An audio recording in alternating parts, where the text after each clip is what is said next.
العالمين والصلاة والسلام على سيد الأنبياء والمرسلين وعلى عباد الله الصالحين أما بعد فبسم الله الرحمن الرحيم عن علي وأنس بن مالك وأبي هريرة رضي الله تعالى عنهم وعن البراء بن عازب وأم معبد ومعرز بن معيقيب وأبي الطفيل والعداء بن خالد وخريم بن فاتك أن النبي صلى الله عليه وآله وسلم كان أزهر اللون وأدعج وأنجل وأشكل وأهدب الأشفار وأبلج وأزج وأقنى. الصلاة والسلام عليك يا سيدي يا رسول الله، الصلاة والسلام عليك يا سيدي يا حبيب الله، الصلاة والسلام عليك يا سيدي يا شفيع المذنبين وعلى آلك وأصحابك يا سيدي يا رحمة للعالمين.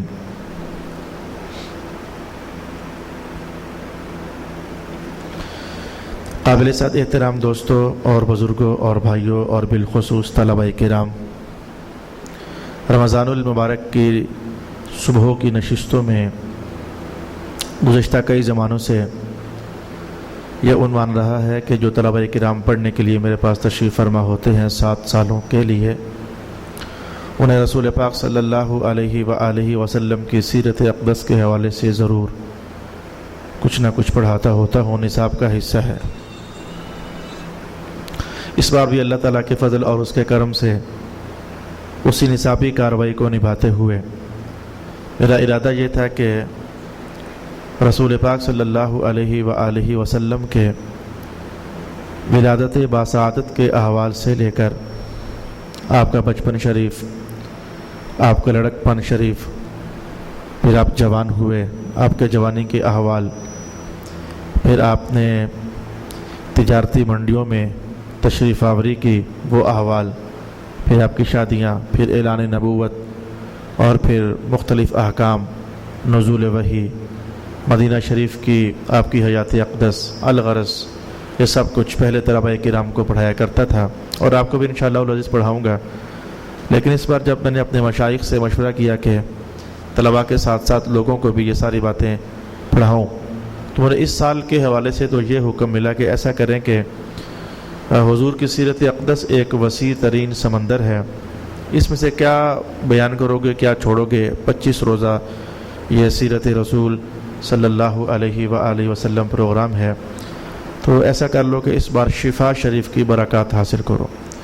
شفا شریف رسول پاک علیہ السلام کی سیرت اقدس کے حوالے سے ایک مارکۃ الآراء کتاب ہے، اور یہ ان 4 کتابوں میں سے ایک ہے کہ جس کے بارے میں ہمارے مشائخ ارشاد فرماتے ہیں کہ اگر یہ 4 کتابیں نہ ہوتیں، جن میں شفا شریف کا نام بھی لیا جاتا ہے، اگر یہ 4 کتابیں نہ ہوتی تو اہل سنت کا مذہب اور ان کا مسلک اور ان کا مشرب محبت اور اس توانائی کے ساتھ نہ ہوتا، اور اس تابانی کے ساتھ نہ ہوتا، اور اس روشنی کے ساتھ نہ ہوتا۔ ان 4 کتابوں سے بڑی مدد اور بڑی تقویت حاصل ہوتی ہے اہل سنت کے مسلک کو اور اہل سنت کے مذہب کو۔ تو فرمانے لگے کہ اس سال تو ایسا کرو، شفا شریف سے آپ لوگوں کو سلیکٹ کر کے ابواب بتائیں اور پڑھائیں، پھر اگلے سال سے مزید مشاورت کر کے جو کچھ بتانا ہوگا تو بتایا جائے گا۔ پھر میں نے اللہ کی توفیق سے شفا سے قاضی ایاز رحمہ اللہ نے رسول پاک علیہ السلام کی حیات اقدس کے جو مختلف پہلو بیان فرمائے ہیں، ان میں سے ایک پہلو یہ ہے کہ آپ کی صورت شریفہ اور آپ کی سیرت شریفہ۔ صورت کیا ہے اور سیرت کیا ہے، یہ 2 الگ الگ باتیں ہیں۔ فی الحال تو ایسا ہے کہ میں آپ کے سامنے کچھ صورت کے احوال آج کی اس نشست میں اور کل اور پرسوں جہاں تک اللہ تعالیٰ چاہے گا صورت شریفہ کے کچھ احوال بیان کرنا چاہوں گا۔ اس کے بعد انشاءاللہ العزیز سیرت شریفہ کے کچھ احوال بھی آپ کی خدمت میں بیان کرنا چاہوں گا۔ رسول پاک صلی اللہ علیہ وآلہ وسلم کی صورت شریف، اس کو حولیہ شریف کے ساتھ بھی تعبیر کرتے ہیں، اور حلیہ اصل میں قرآن پاک کا لفظ ہے، اور حلیہ خواتین جو زیور پہنتی ہیں ان زیوروں کو عربی زبان میں حلیتن کہا جاتا ہے۔ حلیتن، حلیتن، حلیون، یہ عورتوں کے زیورات کو کہا جاتا ہے۔ تو ہمارے ہاں یہ لفظ اب حلیہ استعمال ہونے لگا کہ آپ کا حلیہ کیا ہے، فلانے کا حلیہ کیا ہے۔ تو زیورات پہنے جاتے ہیں زیب و زینت کے لیے، زیبائش کے لیے، خوبصورتی کے لیے۔ تو جب بھی لفظ حلیہ استعمال کیا جاتا ہے تو معنی یہ ہوتا ہے کہ جس بندے کا حلیہ بیان کیا جا رہا ہے تو اس کے خد و خال کیا ہیں، اس کے حسن و جمال کے نقش کیا ہیں، اس کے حسن و جمال کے رنگ کیا ہیں۔ تو جو چہرے کے خد و خال ہیں، جو چھاتی مبارک کے خد و خال ہیں، جو مبارک بازو کے خد و خال ہیں، یعنی ان چیزوں کو سیکھنا اور ان چیزوں کو جاننا اور ان چیزوں کو بیان کرنا کہا جاتا ہے کہ یہ ہے حلیہ۔ تو رسول پاک، اور اسی کو صورت کے ساتھ بھی تعبیر کرتے ہیں، تو رسول پاک صلی اللہ علیہ وسلم کی صورت شریف، یا یوں کہہ لیں کہ رسول پاک علیہ الصلوۃ والسلام کا حلیہ مبارک آج سے ہم سیکھنا چاہیں گے، اور اس کے لیے مجھے 17 کے قریب الفاظ پر بحث کرنی پڑے گی تو ہم حضور رحمت عالم کا چہرہ اقدس سیکھ پائیں گے۔ سب سے پہلے تو میں آپ کو یہ بات بتاؤں کہ کبھی بھی رسول اللہ علیہ السلام نے خود بیان نہیں کیا کہ میرا چہرہ ایسا ہے۔ ایک بات آپ یہ بیان کریں، جتنے بھی الفاظ آپ پڑھیں گے حضور کے چہرہ مبارک کی خوبصورتی کے بیان کرنے کے لیے، حضور رحمت عالم نے خود ارشاد نہیں فرمایا کہ میری آنکھ ایسی ہے، میرے لب ایسے ہیں، میری ناک ایسی ہے، میرا مبارک ماتھا ایسا ہے۔ اصل میں صحابہ رحمہ اللہ نے ورضوان اللہ تعالی علیہم اجمعین نے رسول پاک علیہ الصلوۃ والسلام کو دیکھا، اور دیکھنے کے بعد جو انہوں نے محسوس کیا، تو یہ وہ احوال ہیں جو کہ ہم سیکھیں گے اور تمام حدیث کی کتابوں کے اندر بیان ہوئے ہیں۔ ایک ہی شے کو دو نظریں دیکھیں، دونوں جب اس کے حسن و جمال کو بیان کریں، دونوں کے بیان میں تھوڑا تھوڑا فرق ہوتا ہے۔ یہ میرے شروع کے چند کلمات اور چند الفاظ عن قریب آپ کو بہت زیادہ مددگار ثابت ہوں گے۔ ایک چہرہ اقدس کو 10 بندے دیکھیں، ایک چہرہ اقدس کو 100 بندے دیکھیں، ایک چہرہ اقدس کو 1000 بندہ دیکھے، پھر جب ہزاروں کی ہزاروں یا 100 کے 100 یا 50 کے 50 وہ دیکھے ہوئے نقش کو جب بیان کریں گے تو ہر ایک کے بیان میں اب جو اس نے محسوس کیا وہ بیان کر رہا ہوتا ہے۔ میری جو یہ بحث ہے چند جملوں پر مشتمل، یہ ہمیں اس عنوان میں فائدہ دے گی کہ ہم محسوس کریں گے کہ ایک صحابی ہیں، وہ فرماتے ہیں کہ رسول پاک علیہ الصلوۃ والسلام کا مثلاً سب سے پہلی بحث ہمارے پاس حضور کے مبارک رنگ کی ہے، حضور کا رنگ مبارک کیسا تھا۔ ایک صحابی آپ محسوس کرو گے، وہ کہیں گے کہ حضور کا رنگ تو ابیض تھا، یعنی سفید۔ اچھا، ایک صحابی بیان کریں گے تو وہ کہیں گے حضور رحمت عالم کا جو رنگ مبارک ہے وہ تو ازہر تھا۔ اچھا، ایک صحابی بیان کریں گے کہ رسول پاک علیہ الصلوۃ والسلام کا رنگ مبارک اسمر تھا۔ ایک صحابی بیان کریں گے کہ رسول پاک علیہ الصلوۃ والسلام کا رنگ مبارک احمر تھا، یعنی سرخ۔ اچھا، ایک صحابی بیان کریں گے کہ ابیض مشرب بحمرہ، حضور رحمت عالم کا جو رنگ مبارک تھا ویسے سفید لیکن اسے سرخی پلائی گئی تھی، ایسا سفید جس کو سرخی پلائی گئی تھی۔ اب یہ یعنی میں نے 5 روایت کے الفاظ آپ کے سامنے بیان کر دیے، تو میں انشاءاللہ اس کو کھولتا ہوں، لیکن میں بتانا یہ چاہتا ہوں کہ صحابہ نے حضور رحمت عالم کو دیکھا تو آنکھ کا نقشہ 10 صحابہ نے کھینچا، ہر ایک نے اپنے حساب سے کھینچا۔ تو پھر اس بیان میں جو لفظ عربی زبان میں استعمال ہوتا تھا تو انہوں نے پھر وہ لفظ بیان کیا۔ تو ہر ایک کا بیان کیا وہ بات فیصلہ نہیں ہے، فائنل نہیں ہے۔ ممکن ہے کہ کسی دوسرے صحابی نے اس سے بھی اعلیٰ لفظ بولا ہو، ممکن ہے کہ کسی تیسرے صحابی نے اس سے بھی اعلیٰ لفظ بولا ہو۔ تو پھر یہ مہربانیاں اللہ نے یہ کر دی کہ جو محدثین ہوتے ہیں اور جو حدیث کا مغز نکالنے والے ہوتے ہیں، جو الفاظ کو کھول کر کے تو اندر سے معانی مطالب حاصل کرنے والے لوگ ہوتے ہیں، پھر انہوں نے مہربانی فرمائی، ہمیں بتایا کہ مثلا جو میں نے پہلے بحث آپ سے کرنی ہے عن قریب کہ رسول اللہ کا رنگ مبارک ابیض تھا یا احمر تھا یا اسمر تھا یا پھر ابیض مشرب بحمرہ تھا، اور آدم بھی آیا، حضور کا مبارک رنگ آدم تھا، آدم۔ تو یہ تھا کیا؟ تو محدثین کہتے ہیں یہ ساری چیزیں تھیں۔ اب یہ کہنا کہ یہ سارے ہی رنگ رسول اللہ علیہ السلام کے تھے، پھر سمجھنا پڑے گا کہ یہ بحث سارے ہی رنگ حضور کے تھے، یہ بات کیسے ہمیں سمجھ آتی ہے؟ تو میں نے ابھی تک آپ کے سامنے جو کہنا چاہا، چونکہ اب ہم نے حضور پاک علیہ الصلوۃ والسلام کے نقش و نگار میں اللہ تعالیٰ نے کیا حسن بھرا تھا، ہم نے سیکھنا ہے۔ اور یہ تمام روایات صحابہ نے بیان فرمائی ہیں، کوئی بات بھی ان میں سے رسول پاک علیہ الصلوۃ والسلام کی ذاتی کہی ہوئی نہیں ہے۔ تو صحابہ نے جیسا خود محسوس کیا انہوں نے ویسا ہی رسول پاک علیہ الصلوۃ والسلام کو بیان کر دیا۔ تو آئیں میں سب سے پہلا وصف شریف جو حضور کا آج کے لیے، آج کی اس نشست کے لیے آپ کو بیان کرنا چاہتا ہوں وہ یہ ہے، کانا ازہر اللون، رسول پاک علیہ الصلوۃ والسلام کا جو مبارک رنگ ہے وہ ازہر تھا۔ ازہر میں بنیادی بحث بھی آپ کے سامنے کرتا ہوں، لغت کے حوالے سے بحث بھی کرتا ہوں، پھر محدثین نے جو کچھ کہا کہ ازہر کیا ہوتا ہے میں وہ بات بھی آپ کے سامنے کہنا چاہوں گا۔ آپ نے لفظ سنا ہوگا فاطمۃ الزہرا، یہ لفظ زہرا جو ہے یہ ازہر، زہرا یہ لفظ وہ یہ زا ہا اور را، زہر زہرا۔ قرآن پاک نے اس لفظ کو یوں استعمال کیا، زہرۃ الحیات الدنیا، یہ جو دنیا کی زندگی کی جو زہرت ہے نا، زہرت یہ بندوں کو کھینچ لیتی ہے۔ اور آپ کو پتہ ہے کہ دنیا کے بارے میں رسول پاک علیہ السلام نے کیا فرمایا کہ الدنیا حلو خضرۃ، دنیا بڑی میٹھی ہے اور سبز ہے، تو اس کی مٹھاس اور اس کی جو سبز رنگ ہے یہ بڑی اٹریکشن رکھتا ہے۔ تو جو ایک بار اس کو دیکھتا ہے نا، میں مثال دیتا ہوں، بازار جاؤ نا تو دکان کی ہر شے دیکھ کر دل کرتا ہے یہ ہمارے گھر ہونی چاہیے، یہ اس کا سبز رنگ ہے اور اس کی مٹھاس ہے، ایک ایک شے بندے کو اٹریکٹ کرتی ہے اپنی طرف۔ کہ موبائلوں کی دکان پر چلے جاؤ تو لگتا ہے کہ یہ سارے موبائل میرے پاس ہونے چاہیے، یہ انسان کی فطرت ہے۔ اور میرا چھوٹا بچہ بعض اوقات میرے ساتھ بازار چلا جائے، میری بیٹی چھوٹی، تو وہ کھلونوں والی دکان پر جائے گی تو اس کا دل ہوتا ہے کہ یہ سارے کھلونے میرے گھر ہونے چاہیے۔ تو بچپن سے لے کر بڑا ہونے تک انسان کی فطرت کچھ ایسی ہی ہے کہ دنیا اسے اپنی طرف کھینچتی ہے۔ تو پھر ایسی شے جو اندر سے بندے کو کھینچ لے، اسے قرآن پاک نے کہا یہ زہرا ہے، زہرا جو اندر سے اپیل کرے، بندے کا دل چاہے کہ یہ میرے پاس ہونی چاہیے، پھر ایسی خوبصورت شے کو زہر کے ساتھ تعبیر کیا جاتا ہے۔ تو خاتون جنت کو بھی زہرا اسی لیے کہا جاتا ہے۔ اب سیدہ زہرا ہے، رسول اللہ علیہ السلام کی آنکھوں کی ٹھنڈک ہے۔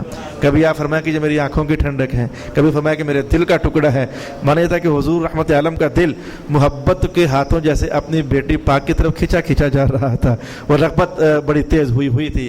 تو لفظ زہرا بنیادی طور پر اس پھول کو کہتے ہیں، گلاب کا پھول ہو اور رات کو دیکھو تو کلی تھی، اور جب صبح ہو اس پر شبنم پڑے اور سورج کی روشنی اس پر گرے اور وہ آہستہ آہستہ جب کھلنے لگتا ہے تو اس موقع پر جا کر آج ہی جا کر کہ اس کی پنکھڑی اور اس کی پتی کو آپ غور سے دیکھیں تو جو ایک نزاکت کا احساس ہوتا ہے اور جو ایک لطافت کا احساس ہوتا ہے، اس پتی پر چڑھا ہوا خوشبو آ رہی ہوتی ہے، ٹھنڈک کا احساس بھی سمجھ آ رہا ہوتا ہے، رنگ آنکھوں میں کشش اور رغبت بیدار کر رہا ہوتا ہے، شبنم کے ہلکے ہلکے اثرات جو ہیں وہ بندے کو اندر سے کھینچ ڈال رہے ہوتے ہیں۔ تو ایسے پھول کو عربی زبان کے اندر زہرا کہا جاتا ہے۔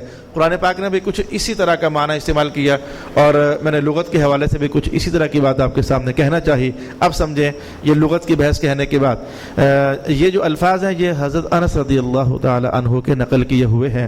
آپ فرماتے ہیں کہ کان النبی صلی اللہ علیہ وآلہ وسلم ازہر اللون، رسول پاک علیہ الصلوۃ والسلام کا رنگ مبارک ازہر تھا، یعنی جو ایک بار دیکھتا تھا تو اندر سے کھچ پیدا ہوتی تھی کہ اس کو اور دیکھا جائے، رغبت بیدار ہوتی تھی کہ حضور کے رنگ مبارک کو اور دیکھا جائے۔ اچھا، میں کہوں گا کہ یہ تو رنگ ایسا تھا۔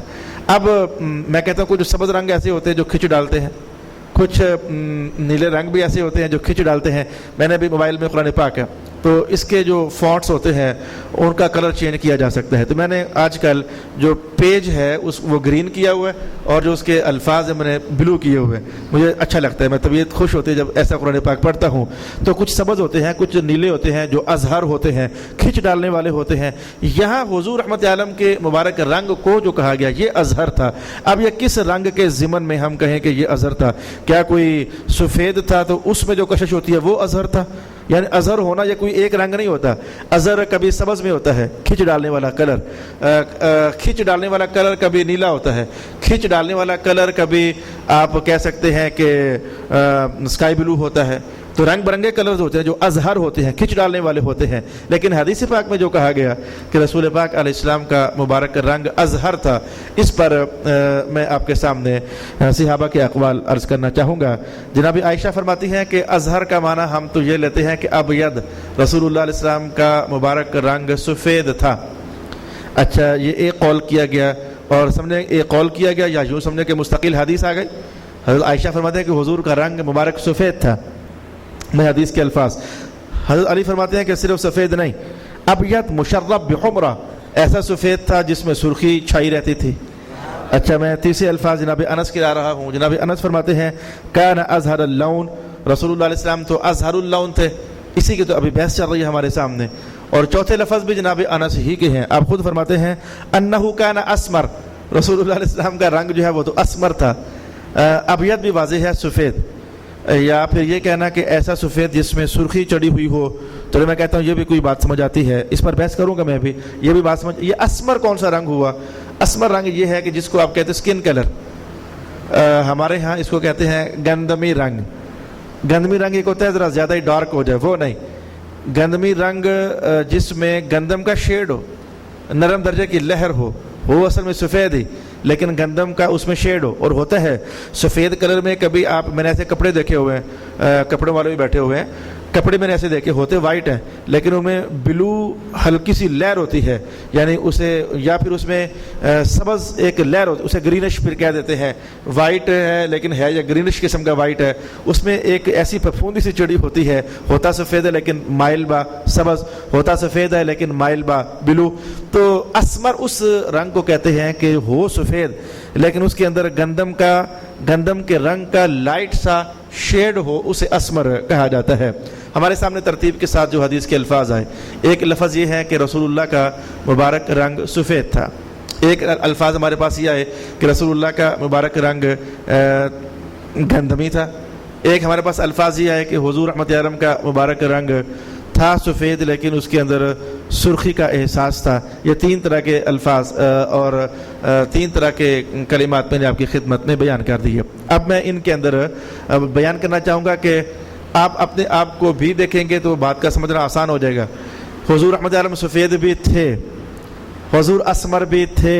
اسمر کا معنی آپ سمجھ چکے ہیں، جس میں گندم کے رنگ کا ایک شیڈ کا احساس ہو. حضور احمر بھی تھے، سرخ رنگ یہ بھی تھے. میں بتانا چاہوں گا کہ آپ ابھی دھوپ تیز نکلے گی تو جو رنگ آپ کا اندر بیٹھے ہوئے، آپ جب دھوپ کا چکر لگا کر آؤ گے نا تو پھر اس میں ایک نرم درجے کی تبدیلی ہوتی. وہ عارضی سی ہے لیکن آپ محسوس کرو گے.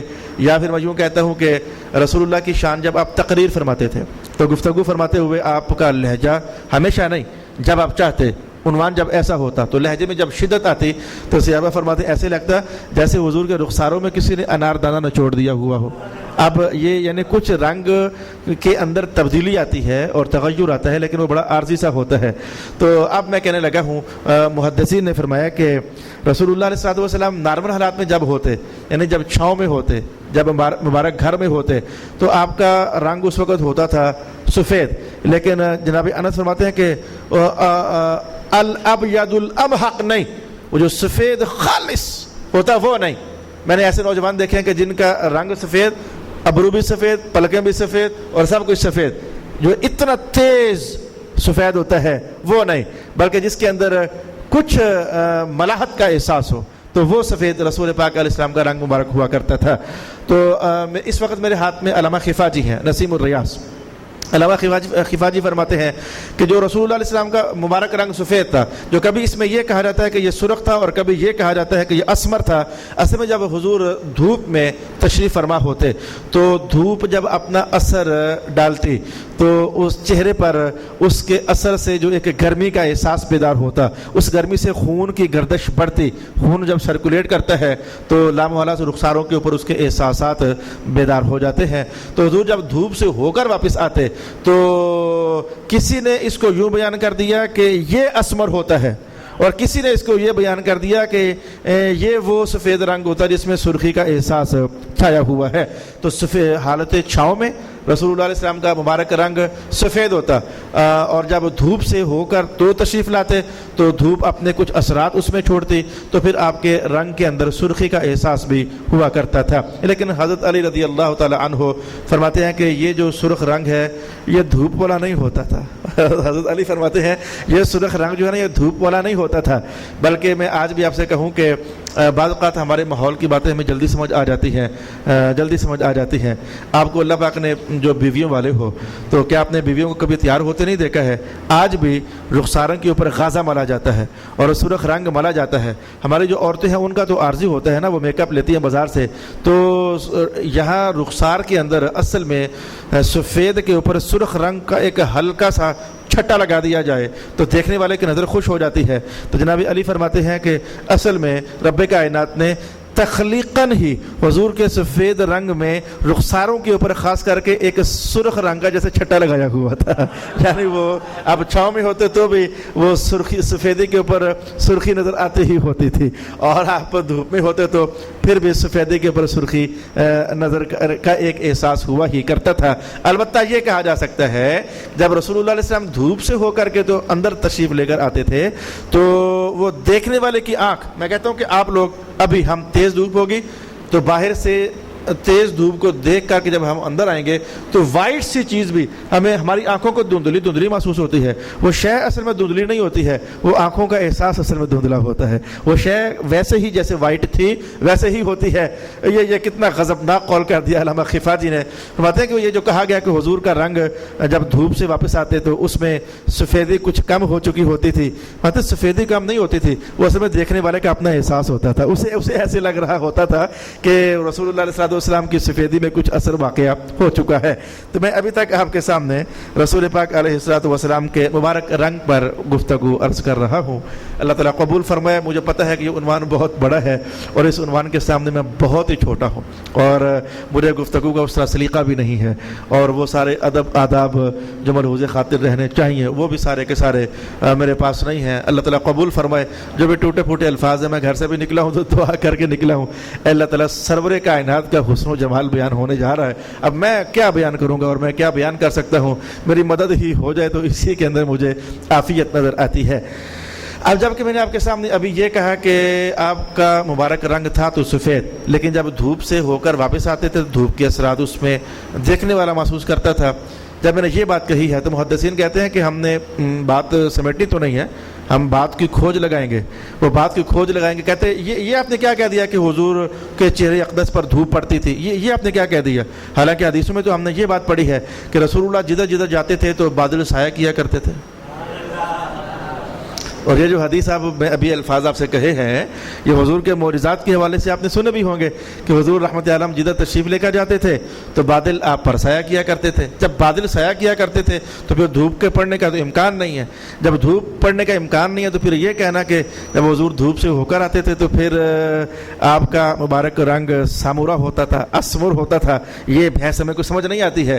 یعنی یہ ہمارے اکابر یہ ساری بات ارشاد فرما رہے ہیں کہ یہ بات ہمیں سمجھ نہیں آتی ہے کہ حضور کے چہرہ اقدس پر دھوپ اپنا اثر چھوڑے. یہ بات ہمیں سمجھ نہیں آتی ہے. یہی وجہ ہے جو میں نے ابھی سوال آپ کے سامنے بیان کیا, یہی وجہ ہے کہ بعض محدثین نے کہا کہ جو یہ کہا گیا کہ حضور کا رنگ سفید تھا, یہ ایک تیسرا قول آپ کے سامنے لا رہا ہوں. حضور رحمت عالم کا رنگ سفید تھا, اس سے مراد وہ رنگ تھا جو کپڑوں کے اندر چھپا ہوا ہوتا تھا. اور جو یہ کہا گیا کہ حضور کا رنگ اسمر تھا یعنی اس میں گندم کے شیڈ کا احساس تھا, تو یہ وہ کلر تھا جو مبارک چہرے کا ہوا کرتا تھا. لہذا یہ بھی ٹھیک ہے کہ حضور ابیض تھے اور یہ بھی ٹھیک ہے کہ حضور اسمر تھے. یہ محدثین کی ایک تیسری جماعت نے یہ قول مبارک بھی ارشاد فرمایا. لیکن جو میں نے ابھی آپ کے سامنے سوال کیا اس کا کیا حل ہوگا ہمارے پاس, اور اس کا کیا جواب ہوگا کہ یہ کہنا کہ رسول اللہ کے چہرہ اقدس پر وہ سورج نے اپنی تاثیر چھوڑی, یہ بات سمجھ آتی نہیں ہے. اس پر علامہ خفاجی ارشاد فرماتے ہیں کہ ماجرا یہ ہے کہ بہت ساری چیزیں ایسی تھیں جو اللہ تعالیٰ نے رسول اللہ علیہ السلام کو عطا فرمائی تھی, اور وہ اس لیے عطا فرمائی تھی کہ آپ کی نبوت کا سمجھنا لوگوں کے لیے آسان ہو جائے. اور جو لوگ پھر حضور کی نبوت کا اقرار کرتے چلے جا رہے تھے تو وہ چیزیں یا وہ علامتیں اور پھر وہ نشانیاں حضور ہر ٹائم ہی ظاہر نہیں رکھا کرتے تھے. میں اس کی مثال پیش کرتا ہوں تاکہ اپنا مطلوبہ جواب سمجھ سکیں. مثلا رسول اللہ علیہ السلام نے بعض جگہوں پر ایک شخص نے پوچھا کہ ہم کیسے مان لیں کہ آپ اللہ کے نبی ہیں؟ تو پھر حضور نے پوچھا کہ تو بتا, تو کیسے مانے گا کہ میں اللہ کا نبی ہوں, تو بتا. اس نے کہا جی اگر وہ درخت آپ اس سے بلائیں اور وہ چل کر آپ کے پاس آ جائے تو میں مان جاؤں گا آپ اللہ کے نبی ہیں. تو رسول اللہ علیہ السلام نے فرمایا کہ اچھا تو جا کر اس کو میرا پیغام دے, تو خود جا اور جا کر کے دعا کا محمد یا هذه الشجرہ, اے درخت تجھے محمد پاک بلا رہے ہیں. تو اب وہ صاحب جاتے ہیں درخت کو کہتے ہیں، درخت چل کر آ جاتا ہے. اب یہ نبوت کو ثابت کرنے کے لیے ایک نشانی تو ظاہر ہوئی، لیکن اب یوں تو نہیں تھا کہ ہر دن حضور ایسا ہی کرتے رہتے تھے. ایک میں نے اپنا مدعا بتانا ہے آپ کو کہ جو چیزیں نبوت کے ثابت کرنے کے لیے اللہ تعالیٰ حضور کو عطا فرماتا تھا تو سم ٹائم رسول اللہ علیہ السلام ان کو ظاہر فرمایا کرتے تھے، تاکہ جہاں جہاں ضرورت ہے نبوت کا اس بات ہو جائے، یہ بندہ مسلمان ہو جائے، تو پھر کبھی ضرورت بنے گی تو پھر اس علامت کو ظاہر کر دیا جائے گا. تو ہر وقت وہ شے ظاہر نہیں ہوا کرتی تھی. اب جب کہ میں نے یہ ایک مثال آپ کے سامنے کہی ہے تو سمجھو کہ رنگ شریف کا معاملہ کہ سورج آپ کے چہرے پر پڑتا تھا یا نہیں پڑتا تھا، بادل سایہ کرتے تھے یا نہیں کرتے تھے. تو علامہ خفاجی فرماتے ہیں کہ رسول اللہ علیہ السلام کا نبوت کے اعلان کرنے سے جو فوراً پہلے کا زمانہ ہے، یعنی 40 سال ہوئے تو آپ نے اعلان فرما دیا لا الہ الا اللہ محمد الرسول اللہ، تو 40 سال سے جو فوراً پہلے کا زمانہ ہے تو اس وقت اللہ پاک نے یہ کرم کیا ہوا تھا کہ دیکھنے والے حضور رحمت عالم کو جس اینگل سے بھی دیکھیں تو آپ سب سے الگ ہی نظر آئیں. تو ایسا ہوتا تھا کہ جدھر حضور جاتے ہوتے تو بادل ساتھ چلتے ہوتے تھے. تو جب لوگ دیکھتے تھے کہ یہ ہستی معمول سے بالکل ہٹ کر ہے کہ ہمارے ساتھ بادل نہیں چلتے لیکن یہ جدھر جاتے ہیں تو بادلوں کا سایہ ہوتا ہے، تو تب اللہ پاک نے یہ نظام رکھا ہوا تھا تاکہ لوگوں کے لیے سمجھنا جلدی آسان ہو جائے اور لوگوں کے لیے ماننا آسان ہو جائے. اور پھر جب نبوت کا اعلان ہو گیا، جن کے نصیب میں ایمان تھا انہوں نے ایمان قبول کر لیا. تو یہ جس مقصد کی خاطر یہ بادل سایہ کیا کرتے تھے وہ مقصد کافی حد تک پورا ہو گیا. تو اعلان نبوت کے بعد پھر یہ سایہ اللہ پاک نے نہیں کروایا. اچھا، اس سایہ نہ کروانے پر پھر کیا دلیل ہوگی ہمارے پاس؟ یعنی جو فرق بیان کیا گیا کہ یہ اعلان نبوت سے پہلے ہے، ارہاسن للنبوتی، یہ لفظ جو ہے ارہاسن للنبوتی. تو پھر جب اعلان نبوت ہو گیا، وقت آگے گزرا، تو پھر دھوپ باقاعدہ رسول پاک علیہ الصلوۃ والسلام کی جسم اقدس پر پڑا کرتی تھی. اس کی مثال دیکھنی ہو تو میں آپ کے لیے یہ حدیث کہنا چاہوں گا. جیسے کہ ایک دور کا شخص آتا ہے اور مدینہ میں داخل ہوتا ہے اور آ کر کے تو صحابہ سے پوچھتا ہے کہ وہ کدھر ہیں جن کو محمد کہتے ہیں. اس دن رسول اللہ علیہ الصلوۃ والسلام نے اپنے مبارک سر پر ایک کپڑا رکھا ہوا تھا، لیکن وہ امامہ نہیں تھا. یہ وہ کپڑا تھا جو سمجھیں کہ دھوپ سے بچنے کے لیے وہ دوہرا تیرا کر کے کچھ ایسے رکھ لیتے ہیں، صافہ پرنا ٹائپ. تو حضور رحمۃ اللہ نے وہ کپڑا رکھا ہوا تھا اور اونٹ پر سوار تھے اور اونٹ کا رنگ بھی سرخ تھا. یہ کیفیت تھی اس وقت. تو صحابہ جواب دیتے ہیں کہ اچھا محمد کے بارے میں پوچھتے ہو؟ وہ جو سامنے سرخ اونٹ پر بیٹھے ہوئے ہیں اور دھوپ سے بچنے کے لیے جنہوں نے سر پر کپڑا رکھا ہوا ہے وہ ہے. اچھا، یہ حدیث بتاتی ہے کہ دھوپ سرکار دو عالم علیہ الصلوۃ والسلام کے چہرہ اقدس پر پڑتی تھی، تبھی آپ نے وہ کپڑا اس پر رکھا ہوا تھا. میں مثال نمبر 2 پیش کر دیتا ہوں. جب ہجرت ہوئی، یعنی مکہ چھوڑ کر کے جب مدینہ حضور تشریف لے کر جا رہے تھے، تو اللہ پاک نے جناب ابو بکر کو حضور کی صحبت اقدس کا ایسا فیض عطا فرمایا ہوا تھا کہ جس بندے نے پہلی بار دیکھنا ہوتا نا کہ یہ دونوں تشریف لا رہے ہیں، یہ حضور ہیں یہ ابو بکر ہیں، اس بیچارے کو پتہ نہ چلتا کہ ابو بکر کون ہے اور حضور کون ہے. جناب ابو بکر محسوس کر رہے تھے کہ لوگ مغالطے میں ہیں، وہ مجھے ہی کہیں سمجھ رہے ہیں کہ میں ہی رسول اللہ علیہ الصلوۃ والسلام ہوں. اور یہ حضور کی صحبت کا فیض تھا کہ جیسے کہتے ہیں کہ سرکار کا رنگ چڑھ چکا تھا جناب ابو بکر پر، وہ صحبت کا فیض تھا اور رنگ چڑھ چکا تھا. آپ محسوس کر گئے کہ نہیں یہ ٹھیک نہیں ہو رہا، میں تو رسول اللہ نہیں ہوں اور لوگ مجھے رسول اللہ والا استقبال دے رہے ہیں. آپ نے جلدی سے ایک کام کر دیا. وہ کام یہ تھا کہ آپ نے اپنا کپڑا کھولا اور کپڑا کھول کر کے تو رسول پاک علیہ السلام پر چھاؤں کر دی، تاکہ لوگوں سمجھو جو چھاؤں کرنے والا ہے وہ رسول اللہ نہیں ہے بلکہ رسول اللہ کا نوکر ہے. تو آپ نے آپ کی نوکری کے اظہار کے لیے آپ نے وہ کپڑا کر دیا. محدثین نے کہا اس کا مطلب ہے کہ دھوپ پڑ رہی تھی اور وہاں سے چھاؤں ہونے کی ضرورت تھی، تو ہی جناب ابو بکر نے کہا پھر ایسا ہی کر دیتے ہیں کہ اس پڑتی ہوئی دھوپ میں چھاؤں کر دیتے ہیں. یہ دوسری حدیث کے الفاظ میں نے آپ کی خدمت میں بیان کر دینا چاہے کہ رسول پاک علیہ الصلوۃ والسلام کپڑے، یا پھر جیسے کہ یہی جناب ابو بکر حضور رحمت عالم جب حج کے موقع پر شیطانوں کو کنکر مارنے کے لیے تشریف لے کر جا رہے تھے، رمی الجمار، تو یہ چھتیں تو اب بنی ہیں چند سال پہلے، اس وقت چھتیں تو نہیں تھی، شیطانوں والی جگہ پر چھتیں تو نہیں تھی. تو جناب ابو بکر محسوس کر رہے تھے کہ حضور کے چہرہ اقدس پر وہ دھوپ پڑ رہی ہے. تو بندے کے چہرے پر دھوپ پڑے نا تو بندہ ہو گورا چٹا، صاف سی بات ہے کہ ایک بار وہ بہت خوش نہیں ہوتا، بس اتنا کہوں گا بہت خوش نہیں ہوتا. وہ دھوپ اپنا ایک عجب احساس چھوڑتی ہے. مجھے خود میرا اپنا حال ہے کہ میں حالانکہ بہت گورا چٹا نہیں ہوں، لیکن دھوپ میں جب تو تنگ ہو جاتا ہوں. میں ذرا ایسے پھر دیکھتا ہوں کہ کوئی شے مجھے نظر ایسے دیکھوں تو سفید ذرا سمجھ آتی ہے کہ کیا شے ہے. تو وہ گھورے چٹے بندے کو دھوپ پریشان کرتی ہے, اور یہ معاملہ جناب ابو بکر خوب سمجھ رہے تھے. انہوں نے پتھر مارنے کے موقع پر شیطانوں کو اور جلدی سے حضور کے اوپر ایسا کپڑا تان دیا جس سے محسوس ہو رہا تھا کہ وہ چھاؤں سیدھی حضور کے چہرہ اقدس پر جا رہی ہے. تو یہ میں نے اس بات کا جواب آپ کی خدمت میں بیان کرنا چاہا کہ رسول پاک صلی اللہ علیہ وآلہ وسلم کے چہرہ اقدس پر دھوپ پڑا کرتی تھی.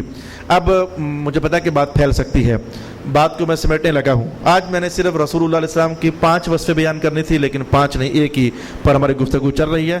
حضور کا مبارک رنگ, اس میں سفید ہونے کا قول بھی آیا, اس میں سرخ ہونے کا قول بھی آیا, اس میں گندم گوں ہونے کا قول بھی آیا, اور اس میں ایسا سفید جس میں سرخی چھائی ہوئی ہو, یہ قول بھی آیا. پھر اس پر میں نے محدثین کی بحث بھی آپ کے سامنے کر دی. یہ سارے ہی رنگ رسول پاک علیہ الصلوۃ والسلام کے ہوا کرتے تھے, لیکن مختلف کیفیات تھیں جو بطور عارض آپ کو پیش آیا کرتی تھیں.